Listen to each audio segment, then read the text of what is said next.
빌라 전세? 차라리 아파트 월세 갈게요 라는 이야기가 있어 정리해보겠습니다. 서울 마포구의 대장단지로 꼽히는 마포 레미안 푸르지오 국민평형 84 타입 방 3개 화장실 2개 대한민국 국민들이 제일 좋아하는 평형이죠. 월세가 보증금 1억에 360만원에 거래가 됐다고 합니다. 연초 보증금 1억에 월 300만원 정도였으니까 1년 만에 20%가 오른 겁니다. 서울 아파트 월세 가격이 이렇게까지 오르는 이유는 뭘까요? 첫 번째는 집값 급등입니다. 전국 부동산 가격이 하락한다라는 이야기들 속에 서울 집값은 유일하게 올라간다라는 이야기가 더 많았었죠. 그렇기 때문에 이제는 정말 브레이크가 걸리지 않을까 사람들이 생각을 하는 것 같습니다. 두 번째는 1인 가구의 증가입니다. 많은 분들이 오해를 하고 계시는 게 1인 가구면 오피스텔만 좋아하신다라고 생각할 수 있지만 아파트를 선호할 수 있어요. 내가 어느 정도 사업을 하고 자금에 대한 융통이 잘 되는 상황이라면 사실 방이 하나 있는 오피스텔보다는 방 3개, 화장실 2개 이렇게 쓸 수 있는 아파트 월세가 더 나을 수 있겠죠. 그리고 많은 분들이 360만 원의 월세를 내고 사는 건 좀 너무 과하지 않을까라고 생각하시는 분들도 있는데 사업을 하시는 분들이나 아니면 1주택, 2주택을 만드시고 또 내가 살고 싶은 곳에 한번 살아보고 싶은 마음들이 있는 분들이 월세를 사시는 분들도 많습니다. 그렇기 때문에 월세는 계속 올라갈 수가 있는 거죠. 세 번째는 대출 규제가 있습니다. 아까 1번에서 말했던 서울 집값은 올라가고 내가 사고 싶은 마음이 있어도 지금 현재 대출 자체가 좀 어려워요. DSR, LTV도 있고 내년 같은 경우는 스트레스 DSR 때문에 대출을 받을 수 있는 금액이 더 줄어드는 거죠. 내가 살아야 되는 공간은 있지만 대출이 안 나오기 때문에 사기보다는 어쩔 수 없이 살 수 있는 월세를 선택하는 겁니다. 그리고 네 번째는 전세 사기에 대한 두려움이 있을 수 있겠죠. 전세 사기가 많이 없어졌다고는 하지만 상대적으로 전세 사기라는 이미지는 아직도 사람들의 머릿속에 박혀 있는 것 같습니다. 송파 헬리오시티 같은 경우는 보증금 기준 1억부터 7억까지 다양하게 나오는데 1, 2억 물건은 나오자마자 계약이 돼버린다고 해요. 월세의 가장 큰 장점은 내가 살고 싶은 곳은 살지만 처음에 목돈이 들어가지 않는다가 될 수가 있겠죠. 그렇기 때문에 보증금 1, 2억이 있는 월세 같은 경우는 금방금방 빠진다고 합니다. 요즘 또 맞벌이하는 젊은 부부들은 투자에도 관심이 많아서 전세나 반전세에 목돈이 묶이는 것들을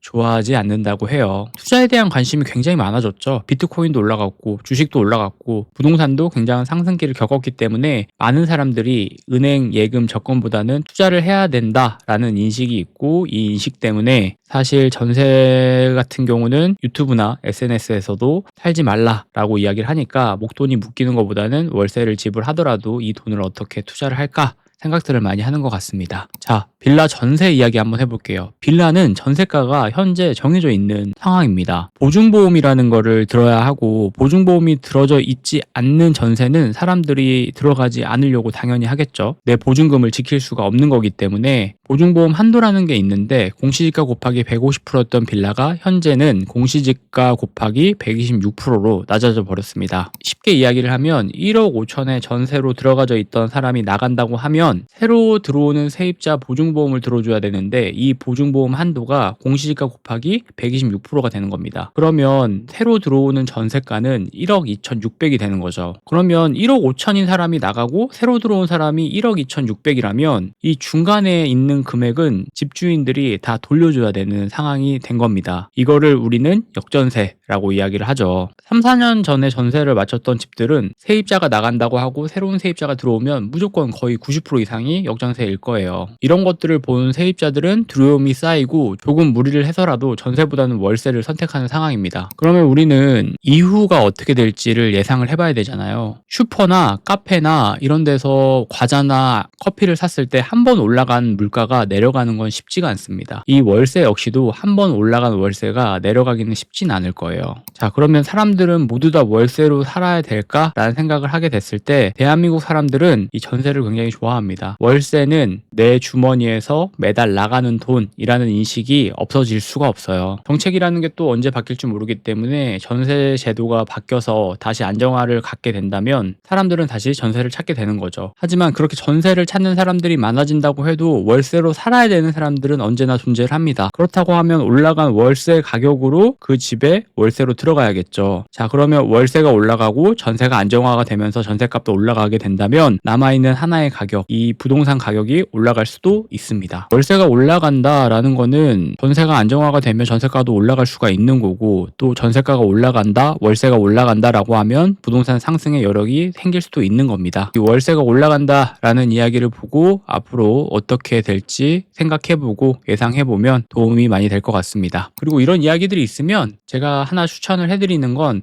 그렇구나가 아니라 인터넷이나 부동산을 통해서 한번 직접 찾아보고 이야기를 한번 들어보세요. 그러면 그런 것들도 굉장히 큰 도움이 되기 때문에 많이 해보는 걸 추천드립니다. 특히나 동탄이나 판교, 수원, 평택, 광교 이런 곳들, 일자리 많은 곳들의 월세들은 지금 기하급수적으로 굉장히 많이 올라가고 이걸 구하는 사람들도 많다고 해요. 그래서 아까 얘기했던 것처럼 일주일 이내에 다 이 물건들이 빠진다고 하니까 또 이런 부분들도 체크해보시고 앞으로 어떻게 이런 상황들이 변화해 갈지 저도 계속 영상으로 이야기해보고 만들어 보도록 하겠습니다. 오늘도 영상 봐주셔서 감사하고 좋아요, 구독도 부탁드릴게요. 감기 조심하세요. 감사합니다.